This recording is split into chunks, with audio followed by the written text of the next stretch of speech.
राष्ट्रवादी काँग्रेस शरद पवार पक्ष 28 फेब्रुवारीला पालिकेवर मोर्चा काढणार आहे। सुप्रिया सुळेंच्या नेतृत्वाखाली मुंबईतील विविध प्रश्नांवर मोर्चा काढण्यात येईल। शहरात बहुतांश ठिकाणी सुरू असलेल्या रस्त्याच्या कामामुळेच हवेत प्रदूषण, आरोग्याच्या समस्या अशा विविध विषयांवर पालिकेला जाब विचारणार आहे।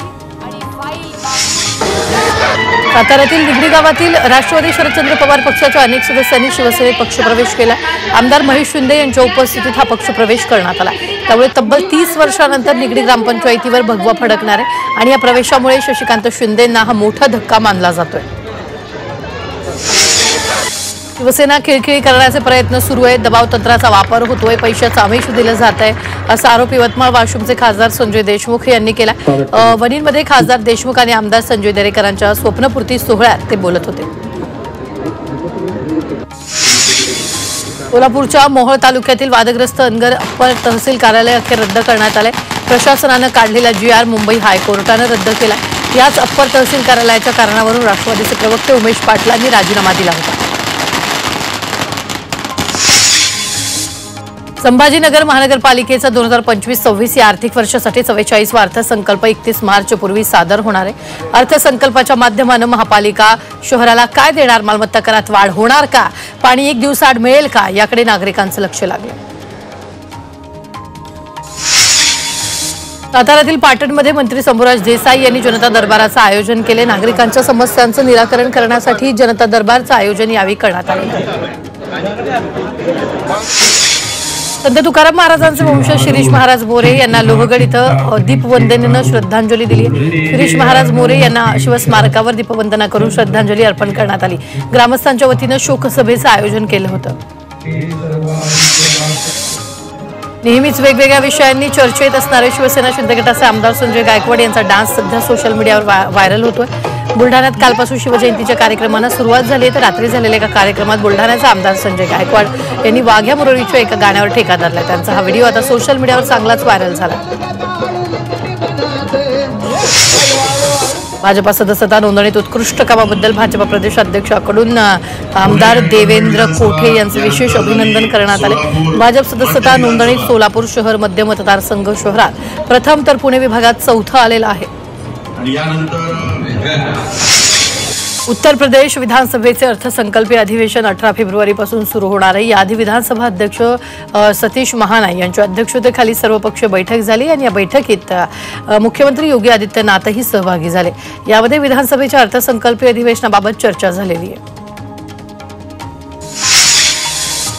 सांगलीच्या कर्जीमधील बलात्कार आणि हत्येच्या आरोपीला फाशी द्यावी या मागणीसाठी स्वाभिमानी जोगी जमात गोसावी संघटनेच्या वतीनं मोर्चा काढण्यात आला। यावेळी पालकमंत्री चंद्रकांत पाटील यांनी आंदोलकांशी चर्चा करत त्यांच्या मागण्यांचं निवेदन स्वीकारलं। शहापूर, कसारा आणि वासी पोलीस स्टेशनच्या इमारत दुरुस्तीच्या कामाला सुरुवात झाली आहे। ही इमारत मोडकळीस आल्यानं दुरुस्तीचं काम तात्काळ करावं या मागणीसाठी आंदोलन सुरू केलं होतं। त्यानंतर सार्वजनिक बांधकाम विभागाकडून लवकरच काम सुरू करण्याचं आश्वासन दिल्यानंतर आंदोलन मागे घेण्यात आलं। ठाणे जिल्ह्यात छत्रपती संभाजी महाराज यांच्या जीवनावर आधारित प्रदर्शित झालेला छावा चित्रपट टॅक्स फ्री करावा अशी मागणी मराठा क्रांती मोर्चा संघटनेनं केलेली आहे। दरम्यान जिल्हाधिकारी महसूल विभागाला या संदर्भात निवेदन देण्यात आलं। चित्रपट टॅक्स फ्री न झाल्यास 2 दिवसात आंदोलन छेडण्याचा इशारा त्यांनी दिला।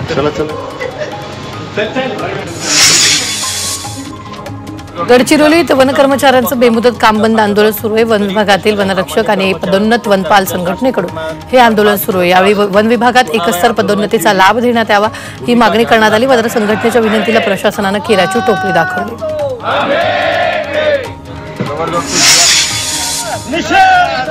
सांगोला तालुका उपसा सिंचन योजनेला पंढरपूर तालुक्यातील शेतकऱ्यांनी अर्धनग्न आंदोलन करत विरोध दर्शवला। आधी मोबदला द्या, नंतर काम सुरू करा अशी शेतकऱ्यांची भूमिका। भूसंपादनात पळशी गावातील 150 शेतकऱ्यांची जमीन बाधित होणार आहे।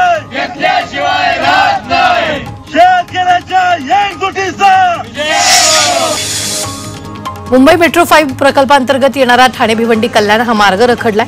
या प्रकल्पाचं काम सप्टेंबर 2019 मध्ये सुरू होणं अपेक्षित होतं, मात्र आतापर्यंत या प्रकल्पाला जवळपास 3 वर्षाचा विलंब झालाय। आता याला यावर्षीच्या 31 मार्चपर्यंत मुदतवाढ देण्यात आलेली आहे।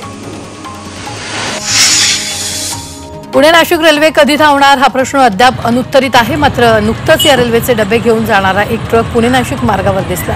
आंबेगाव तालुक्यातील एकलहरे परिसरात हे रेल्वेचे डबे पाहायला मिळाले। त्यामुळे आता लवकरच या रेल्वेचा प्रश्न सुटेल अशी आशा आहे. धुळे शहरातून मध्यभागी वाहणाऱ्या पांझरा नदीची मोठी दुरावस्था झाली आहे. शहरातून वाहणाऱ्या पांझरा नदीत मोठ्या प्रमाणात बायोलॉजिकल वेस्टसह प्लास्टिक कचऱ्याचं साम्राज्य पसरलंय. तसंच नदीमध्ये जलपर्णीचं प्रदूषण वाढल्यामुळे पाणी दूषित झालेलं आहे. त्यामुळे वाढतं प्रदूषण रोखण्यासाठी तातडीनं उपाययोजना करण्याची मागणी पर्यावरण प्रेमींनी केली आहे. पुणे महापालिकेकडून अनेक भागात टँकरनं पाणी पुरवठा करण्यात येतोय. मात्र हे पाणी नागरिकांपर्यंत पोहोचतच नसल्याची तक्रार नागरिकांनी केली आहे. त्यामुळे हे पाणी कुठं जात आहे याचा शोध सुरू आहे. नागपूर रेल्वे स्थानकावर पेट्रोल डिझेल घेऊन जाणाऱ्या मालगाडीला अचानक आग लागली. आगीमुळे भडका उडाल्यानं स्थानकावर खळबळ उडाली. यावेळी आग तात्काळ आटोक्यात आल्यानं मोठा अनर्थ टळला. भिवंडीतील तालुका कृषी कार्यालयाची इमारत धोकादायक झाली. त्यामुळे या इमारतीत जीव मुठीत धरून कृषी अधिकारी आणि कर्मचारी कामकाज करतायत. त्यामुळे प्रशासनानं याकडे लक्ष द्यावं अशी मागणी करण्यात आली आहे. नाशिकच्या मालेगावातील 15 ते 20 गावांचा पाण्याचा प्रश्न पेटलाय. शेतासाठी वापरासाठी पिण्याची पाण्यासाठी शेतकरी संकटात आलाय. त्यामुळे शेतकऱ्यांनी आंदोलन करण्याचा इशारा दिलाय. नाशिक ते इगतपुरी महामार्ग विद्यार्थ्यांसाठी धोकादायक बनलेला आहे. त्यामुळे वाडीवरे ते इगतपुरी विद्यार्थ्यांना रस्ता ओलांडून जावं लागतंय. त्यासाठी महामार्ग पोलिसांनी उपाययोजना कराव्यात अशी मागणी करण्यात आलेली आहे. भंडाऱ्यातील बोरगावात सोलर पंप 9 महिन्यांपासून बंद आहे. सोलर पंप बंद असल्यानं पाण्याअभावी जमिनीला भेगा पडल्यात. तसंच नगदी पीक वाळण्याच्या स्थितीत आहे. त्यामुळे बोरगावातील शेतकरी अडचणीत सापडलेत. भिवंडीतील कुंभारशिव ते करंजोटी रस्त्याची दयनीय अवस्था झाली आहे. त्यामुळे या गावातील नागरिकांना नाहक त्रास सहन करावा लागतोय. तर हा रस्ता लवकरच दुरुस्त करा अशी मागणी नागरिकांनी केली आहे. नाशिक ते पिंपळगाव मोठ्या प्रमाणात वाहतूक कोंडी होते. 4 ते 5 तास वाहन चालकांना वाहतूक कोंडीचा सामना करावा लागतोय. त्यामुळे चालकाचं प्रचंड हाल होत आहे.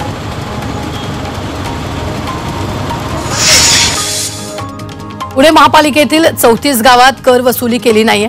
राज्य शासनानं कर वसुलीला स्थगिती दिली आहे. त्यामुळे महापालिकेला 250 कोटींचा फटका बसलाय.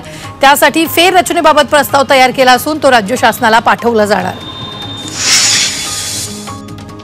नागपुरात लोकल तेलाच्या डब्यावर ब्रँडेड कंपनीचं स्टिकर लावून तेलाची विक्री केल्याची धक्कादायक बातमी समोर आली आहे. तर यावेळी कारवाईत पोलिसांनी तेलाचे डबे, कागदी लेबल्स असा एकूण 7 लाखांचा मुद्देमाल जप्त केलाय. निलेश दिलीप साहू असं अटक करण्यात आलेल्या आरोपीचं नाव आहे. लातूर जिल्ह्यात मोठ्या प्रमाणात अवैध दारू विक्री केली जाते. यावर राज्य उत्पादन शुल्क विभागाच्या पथकानं धाडी टाकलाय. यामध्ये तब्बल 2,22,000 रुपयांचा मुद्देमाल जप्त केलाय. याबाबत 48 जणांना अटक केली असून 51 जणांच्या विरोधात गुन्हे दाखल केले.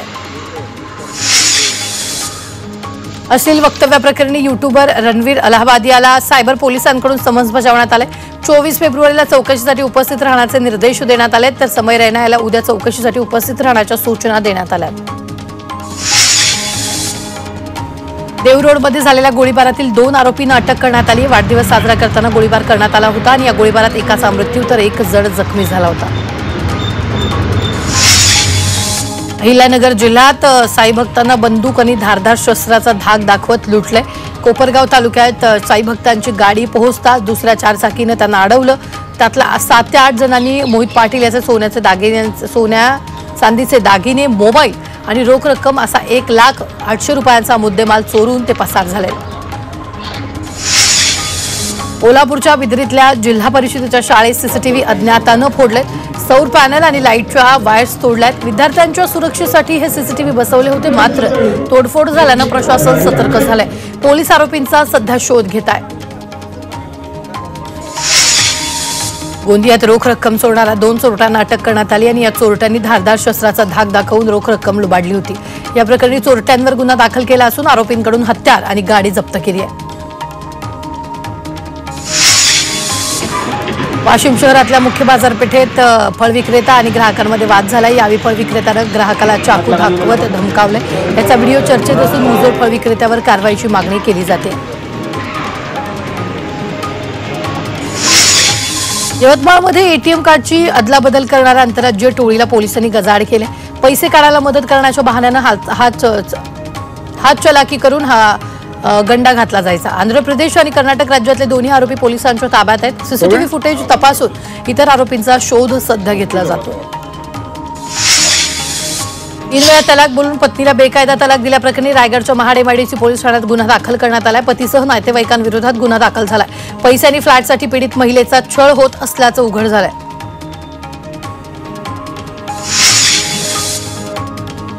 घरात पेस्ट कंट्रोल करणं मुंबईतील कुटुंबाला महागात पडले। घरात पेस्ट कंट्रोल केल्याने त्यांच्या घरात विषारी वायू तयार झाला, त्यामुळे घरातील 4 जणांची प्रकृती गंभीर झाली आहे। त्यांच्यावर रुग्णालयात उपचार सुरू आहेत, तर त्यांच्या 16 वर्षाच्या मुलाची प्रकृती चिंताजनक असल्याची माहिती आहे। समृद्धी महामार्गावर खासगी बसचा अपघात झालाय आणि दुर्घटनेत एका प्रवाशाचा मृत्यू झालाय। 15 ते 20 प्रवासी जखमी झालेत। राजलक्ष्मी कंपनीची साईरथ नावाची खासगी बस पुण्याहून नागपूरकडे जात असताना चालकाचं बसवरील नियंत्रण सुटल्यानं हा अपघात झालाय, तर वनोजा ते मालगावच्या दरम्यान ही दुर्घटना घडलेली आहे। सोलापूरहून बीडच्या दिशेनं हरभऱ्याची वाहतूक करणाऱ्या ट्रकचा भीषण अपघात झालाय आणि अपघातात ट्रकमधील हरभऱ्याची पोते रस्त्यावर पडले। अपघाताची दृश्य सीसीटीव्ही कॅमेऱ्यात कैद झालेत। अपघातात 5 जण जखमी झाले। नंदुरबारच्या शहादा तालुक्यातील लोहारा गावात शेतकऱ्याच्या गोठ्याला भीषण आग लागली। या आगीत 2 म्हशी होरपळल्या असून शेती उपयोगी साहित्य आणि चारा जळून खाक झालाय। या शेतकऱ्याचं 5 ते 6 लाख रुपयांचं नुकसान झालंय। चंद्रपूरच्या अंचलेश्वर ब्रिगेड परिसरात एका महिलेच्या घराला भीषण आग लागली। सिलेंडर ब्लास्ट झाल्यामुळे आग लागल्याची प्राथमिक माहिती आहे, तर दरम्यान अग्निशमन दलाकडून आगीवर नियंत्रण मिळवण्यात यश आले, मात्र यामध्ये महिलेचं मोठं नुकसान झालं। नाशिकच्या दिंडोरी तालुक्यातील मडकी जाम इथं गवताच्या रानाला आग लागल्यानं आर्थिक नुकसान झालेलं आहे। शॉर्ट सर्किटमुळे आग लागल्याची माहिती आहे। आगीमध्ये परिसरातील गवत जळून खाक झालं असून नुकसान भरपाई देण्याची मागणी यावेळी करण्यात येते। ठाणेकरांची घोडबंदरच्या वाहतूक कोंडीमधून सुटका होणार आहे। डिसेंबर 2025 अखेर वडाळा ते गायमुख या मेट्रो मार्गावर ठाण्यात पहिली मेट्रो धावेल, त्यामुळे यावर्षी ठाणेकरांना मेट्रोचा आनंद घेता येणार। पुणे ते छत्रपती संभाजीनगर प्रवास अधिक वेगवान आणि सुलभ होणार आहे। ग्रीनफील्ड महामार्गाचं काम लवकरच सुरू होणार असल्याची घोषणा केली। MSIDC 53 किमी लांबीच्या उन्नत मार्गाचं काम करणार आहे। नागपूरच्या रमण विज्ञान केंद्रामध्ये विंटेज कार आणि दुचाकीचं प्रदर्शन भरवण्यात आलं। या प्रदर्शनात सुमारे 100 ते 125 जुन्या 4 चाकी वाहनांचं लक्ष वेधून घेतलंय। जिप्सी असो किंवा जुन्या चित्रपटात दिसणाऱ्या कारही ठेवण्यात आल्यानं पायलटने चालणारी मोपेड आणि जुन्या स्कूटरही प्रदर्शनात ठेवल्या। चला तर मग पाहूयात।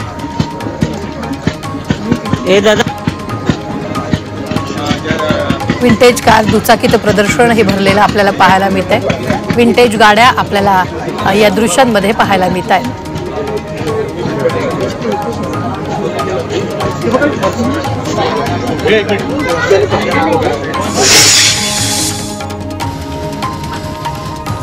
देशातील बाजारात लाल मिरचीचे दर कमी झालेत। मागच्या वर्षभरात मिरचीचे भाव 40% घटलेत।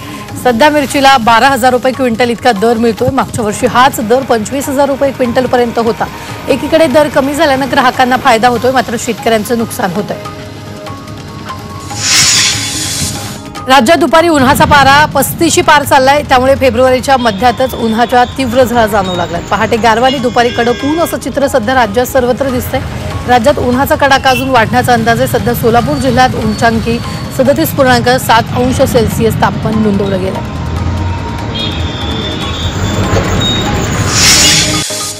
मावळमध्ये छोकडी बैलगाडा शर्यतीचं आयोजन करण्यात आलेलं आहे। शिवसेनेचे मावळ खासदार सुरंग बारणे यांच्या वाढदिवसानिमित्त शर्यतीचं आयोजन करण्यात आलं।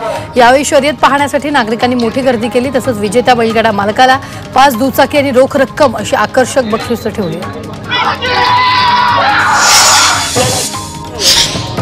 कळवण येथील अभोणा इथं खंडेराव महाराज यात्रा उत्सव सुरू झाला। यावेळी वाघ्या मुरळीचा जागरण गोंधळाचा कार्यक्रम पार पडला। ध्वज मिरवणूक आणि महापूजा करण्यात आली, तसंच कुस्ती दंगल या ठिकाणी झाली आहे। भव्य कुस्ती दंगलीनं यात्रेची समाप्ती झाली आहे। राज्य पर्यटन विभागाच्या वतीनं शिवनेरी किल्ल्यावर आजपासून 3 दिवस शिवजन्मोत्सव सोहळ्याचं आयोजन करण्यात आलं। 3 दिवस किल्ल्यावर विविध सांस्कृतिक कार्यक्रमाचं आयोजन करण्यात आलं। 19 फेब्रुवारीला शिवजयंतीचा मुख्य सोहळा पार पडणार आहे।